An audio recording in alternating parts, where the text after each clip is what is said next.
Next, we are gonna talk about k-means clustering, and this is unsupervised learning techniques where you have a collection of stuff that you want to group together into various clusters.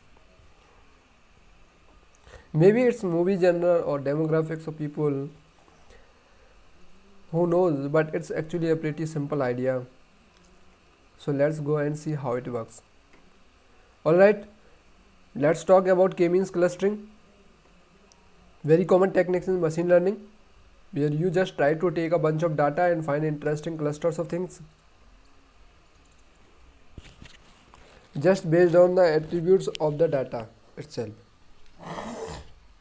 Sound fancy, but it's actually all we do in k-means clustering is try to split our data that where the k comes from. You are trying to split your data into, and it does this by finding k centroids.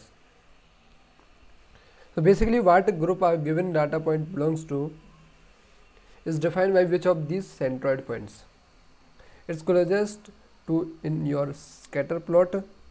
So you can visualize that over here. This is showing an example of k-means clustering with k of 3, and the squares represent data points in a scatter plot. The circles represent the centroids that the k-means clustering algorithm came up with, and each point is assigned a cluster based on which centroid it's closest to. Okay, so that's all there is to really. It's an example of unsupervised learning, so it's not in case where we have a bunch of data and we already know the correct cluster for a given set of training data. Rather, you are just given the data itself and it tries to converge on these clusters naturally, just based on the attributes of the data alone. Find clusters that are categorization that you did not even know where they are. As with most unsupervised learning techniques, the point is to find latent values. You know, things you did not really realize until the algorithms showed them to you. So for example, where do linears live? Maybe I don't know. Maybe there is some interesting geographical clusters where you know rich people tend to live, and k-means clustering could help you figure out that. Maybe I don't really know if today's genre of music, what does it mean by alternative these days? Not much, right? But by using k-means clustering and attributes of songs, maybe I could find interesting cluster of songs that are related to each other and come up with for what those clusters represent. Or maybe I can look at demographic data and maybe existing stereotypes and no longer useful. Maybe Hispanic has lost its meaning. And there's actually other attributes that define groups of people, for example, that I could uncover with clustering. Sound fancy, doesn't it? Really complicated stuff. Unsupervised machine learning with clusters. Okay, it sounds fancy, but as with most techniques in data science, it's actually a very simple idea. We start off with a randomly chosen set of centroids. So if we have a k of 3, we are going to look for 3 clusters in our group, and we will assign 3 randomly positioned centroids in our scatter plot. We then assign each data point to the randomly assigned centroid that it's closest to, and then we recompute the for each of the cluster that we come up with. So for a given cluster that we end up with, we will move that centroid to be the actual center of all those points, and then we will do it all again until those centers stop moving and we hit some threshold value to that. Okay, we have converged on something here. And then to predict the clusters for new points that I have not seen before, we can just go through our centroid locations and figure out which centroid it's closest to predict its cluster. Okay, Let's look at a graphical. Let's make a little, say I have a scatter plot. Again, these green squares represent the data points in our scatter plot. So this axis represent some different measures. Maybe it's age and income in the example I keep using, but it could be anything. And these squares might represent individual people or individual songs or individual something that I want to find relationship between. So I start off by just picking things at random in my scatter plot. Could be anywhere, gotta start somewhere, right? So the next thing I am gonna do is for each point I will compute which one of these points it's closest to. So you can see where that ends up being by doing that. These points shaded in blue are associated with this blue centroid. The green points are closest to the green centroid, and this single red point is closest to that red random point that I have picked out.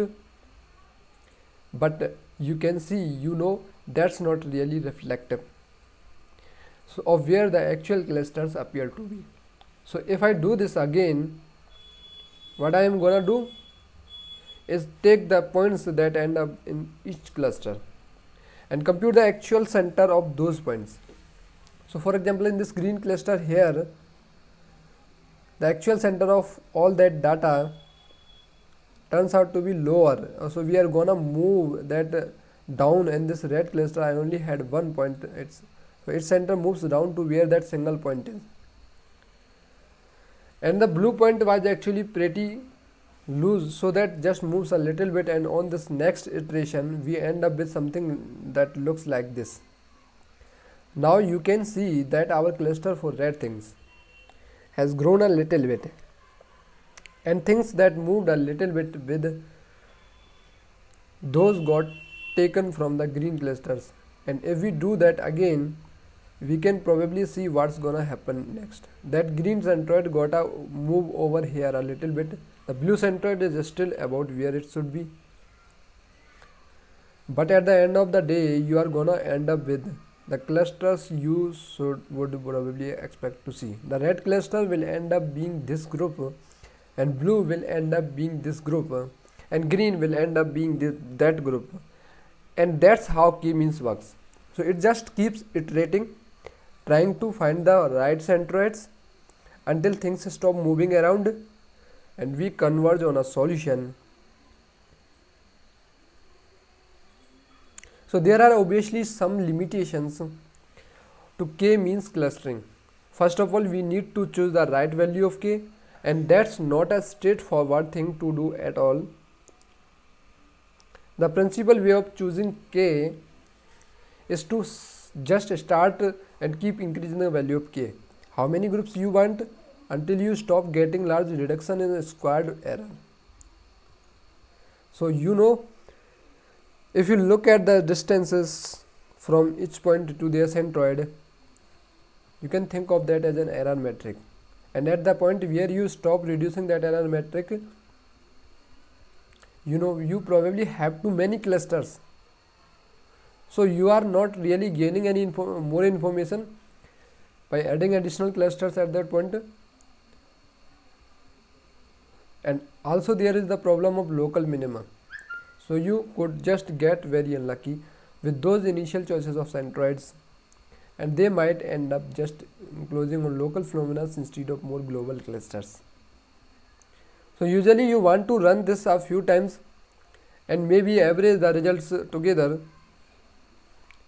We call that ensemble learning. We will talk about this more later, but it's always a good idea to run k-means more than once, using a different set of random initial fact, and just see if you do in fact end up with the same overall results or not. Finally, the main problem with k-means clustering is that there is no labels for the clusters that you get. It will just tell you that this group of data points are somewhere how relative, but you cannot put a name on it. It cannot tell you the actual meaning of that cluster.